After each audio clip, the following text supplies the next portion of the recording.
So what I would do a lot of times, I realized, but I didn't know it was physically happening. Like you could see it until later. I looked at some videos. I'm like, oh my God, like my whole face is twisted. Like literally. Isn't that crazy? So because it doesn't want me to tell, and so that's what the prophets, they would say. They don't want you to talk. Whoever this is for, they don't want you to talk. Whatever you have to say, it's going to be really transformational. They say, I'm sorry, but I can't talk right now. Like, and it was showing up in my face. And even on some of my videos, you'll see like my face is all twisted. Yeah. You would think I had a stroke or something. Oh, yeah.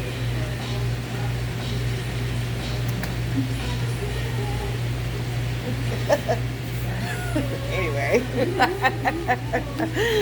So listen. All right. So I get this question asked all the time. People are they're like, it's almost like an anxiety to find out, what am I here for? What am I here for? Okay, this camera, I can feel it. It's in my bones, but I can't connect with it. I can't touch it. So to answer your question, it's like, the key is the meditation. The objective is the flow. And for you not to think about how it's going to happen or whatever. If you want to know what your life's true purpose is, I'm going to share something with you, and you can repeat after me. I've been sharing it around the world for years, and it definitely works. People either feel it instantly, or within a couple of days, you're going to have this aha, this, okay, I get it. But then there's a call to action after you, I get it moment, okay? Because there are a lot of errors that are made a lot of times. When people get it, they still run. It's like, I asked you to go to the grocery store, but I didn't give you the list yet. That type of vibe, okay? It's like, it's gonna come to you. Like, it may say, if it says you feel this knowing inside of you that you're gonna be a teacher. Just because it says you're gonna be a teacher doesn't mean that you have to go to school to become a teacher. So don't come up with your own idea of how you're going to come into fruition of what you feel inside of you is actually your calling. Okay? So everything is a flow. Everything is one day at a time, one moment at a time, literally. So it's called calming all the head space down. And it's a very easy, what I ask people to say is something that I ended up saying when I was at a crossroad.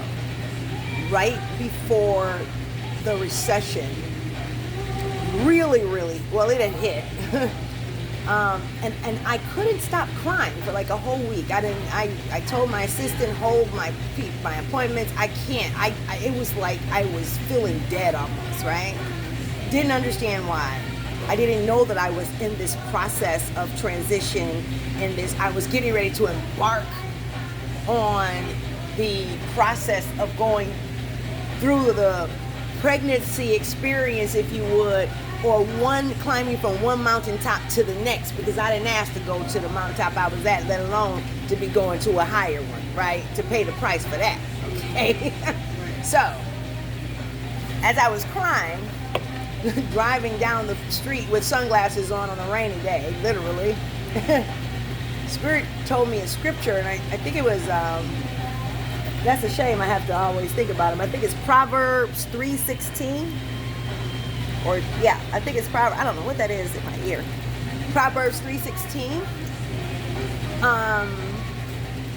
And it was, I didn't have a Bible on me or anything like that, so I pull over to the local library and I go into Bible.com with sunglasses on, and I'm on the computer. And it says, if you roll your works over to the Lord, you so show your desires. I don't even know this. Your desires can be filled. Whatever that scripture said, close to the prayer I made, because I had no answers. I was this fog was just hanging over me. And I said, whatever your desire is regarding my life, let it become strongly my desire, and so shall my plans be established and succeed. Amen. And so it is. That's what I said, right? The strongly came later because it was still this, is it this? Is it that? Is it this? Is it that? I'm a jack of all trades, darn. I could do a whole bunch of stuff. So what is it? What is my focus today? What is my focus right now, right? Because you happen to have made somebody who can do a whole lot of stuff real good, legitimately. So what we doing, right? Make it plain and clear. I don't need anything, you know what I'm saying? So that's where I said, whatever your desire is, let it become strongly my desire. And so shall my plans be established and succeed. Amen. And so it is. And so with the faith and submission of that, to say, I don't have any answers. I don't know what to do.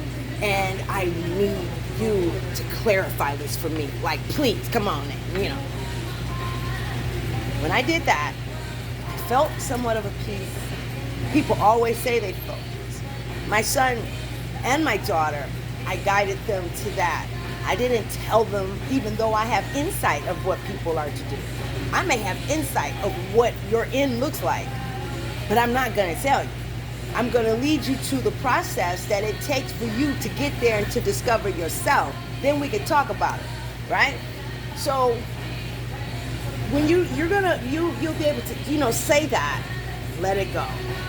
After that, I always say, get that pen. Once you've done that submission, get your pen and paper.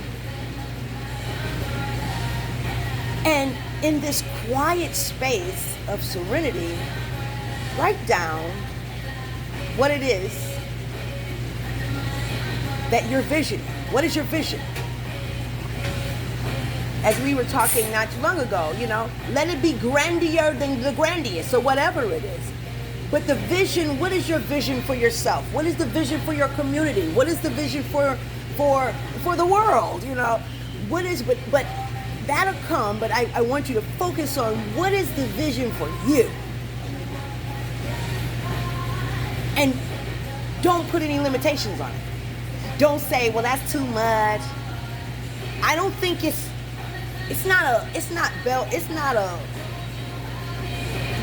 I don't think people deserve ribbons for dumbing their desires down. For being a part of the group that don't want much. Because guess what? If you don't have much, guess what? Guess what you cannot do? Help anybody else. So if you don't have an abundance, that your abundance is overflowing and you can share your overflow with some other people, you know what I'm saying? So make it grandy. Make it super fantastic. Because then when you do that, then guess what? Somebody else is going to want to do that. Somebody else is going to look at that story and say, man, I can do it too. So what if we lived in a world where everybody was abundant? And each one teach one, right? Isn't that what they say? So you got one person, they got abundant, and then they did abundant through their story, and then another person did abundance through their story, and it went on and on and on. So now we got a whole world full of abundant people. Isn't that beautiful? That's a Garden of Eden. Loving each other along the way. Experiencing and not being ashamed to share our stories. What I say, F what you think. Now,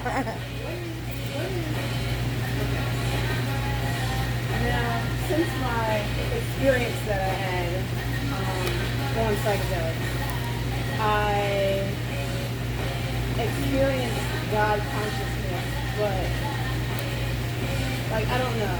I feel like it was layered. Like I'm down here right now. But when I ascend, I go into a consciousness that is one with all consciousnesses. And that's what I believe is God.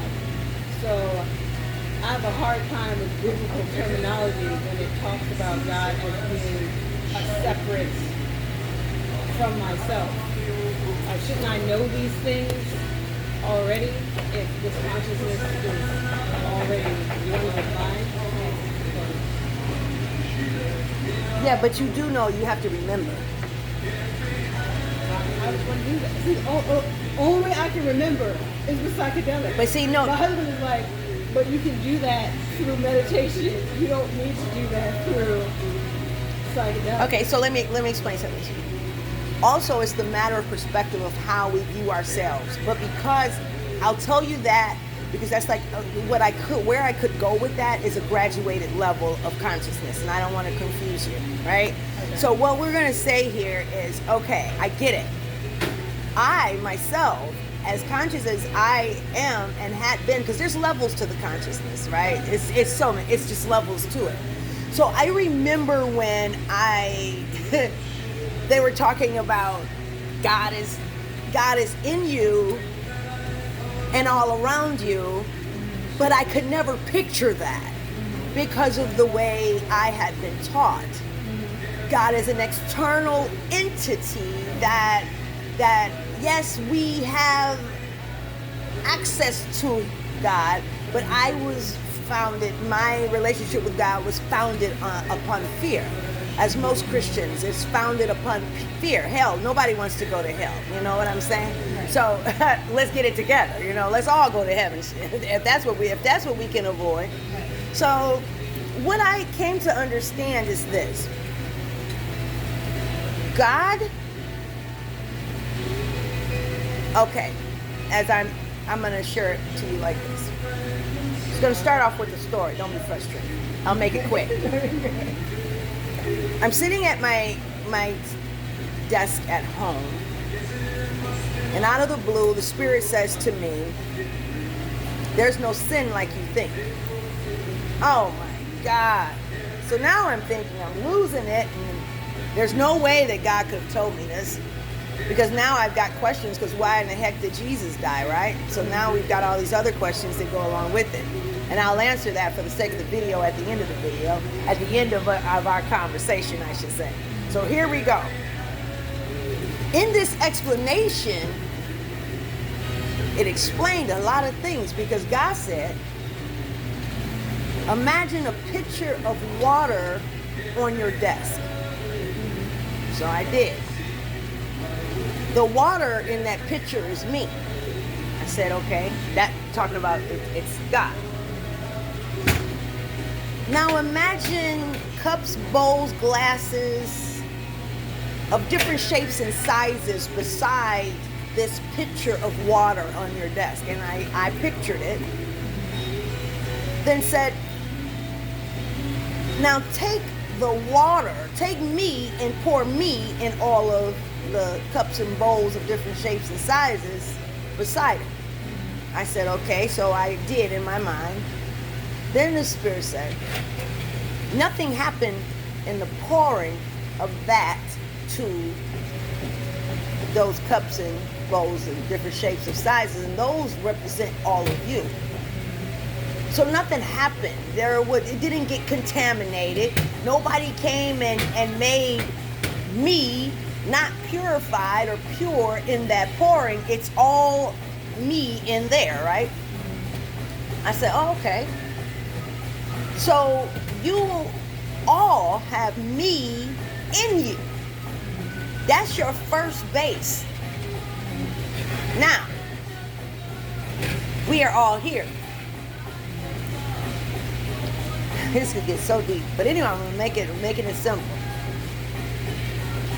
The Creator then had a vision of mankind. Who's the Creator? The Creator is the divine source energy. In this metaphor? No, God is source energy. That's what God is. God is not a person. No. I was just putting it in the same terms of the pitcher of water and all of us. Oh, no. God is source energy, period. That's what God is. God is the highest level of consciousness, the highest form of expression of energy. God is God is in the galaxy. I don't want to give some parts of the book away. But anyway, this is how it goes. You and I, we are part of God, but then our human creators created us, right? And brought us in to the earth with all of the makeup that they have, their DNA, their blood, and all of that stuff, right? So it created the human side, and then there was a divine time that you were born, where you were stamped, and that was under the stars, right? So there was a time. There is a character. You came with certain characteristics, right? Like a house. Now, and your soul has aligned with you specifically because you possess qualities, whether they are on the spectrum of the quote-unquote negative side or the positive side. You possess characteristics that the soul needs in order for it to complete its journey in this lifetime. So whatever your bloodline carried, it helped the soul. That's why the soul is with you, because you have what it takes for it to complete the assignment. As a human being shell, God is in you. But imagine this. God created a vision in its mind, if you will, for humankind. That humankind is going to enjoy, and they may not forget. They may forget in the beginning. They're not going to remember exactly everything, because the name of the game is for you to discover it, and it's supposed to be fun. So you're going to discover it, and you're going to discover it with all of the things and the facts that you're given about your life, which happens to be the DNA, the origin of your family, and the timestamp of your birth. And you're going to have those characteristics, and you're going to play the game and rise above the characteristics of the humankind, and you're going to come back home to who you are, which is God. But the connection, because that was a vision. God created a game. It's supposed to be fun. It's a game. Like, I'm going to play this game. But, and that's what God said also. Hands off. I'm going to let you do it. It gets so far as deep as the download that the divine gave me. Okay, told me don't tell this part, because this is in the book. I mean, it's a part, it'll blow everybody's mind, because when God said hands off, that was for real. Okay, so, but at the end of the day, the vision of God for mankind to come back home to oneself, which is spirit, to live and co-create in that, I'm a witness that it's fun. Yeah, the journey is not fun. But guess what? If I was given a position as a quarterback on the football team, what did we say? What I tell you yesterday? If I'm given the quarterback position, I don't just run out and be quarterback. I got to play the game. I gotta go through some things before I can get on the field. I gotta go through the tryouts. Everybody who has been appointed position don't make it through the tryouts. Some of them gotta go back and get it, do something else, and you come back, and then when you get ready, now we're gonna get you ready, and you gonna make it all the way to the team. And not everybody that makes the team play the game. A lot of them sit on the sidelines. Am I right or wrong? Okay? Not everybody making the big almighty dollar on the team, because they are the sideline people. They sitting on the side. Right?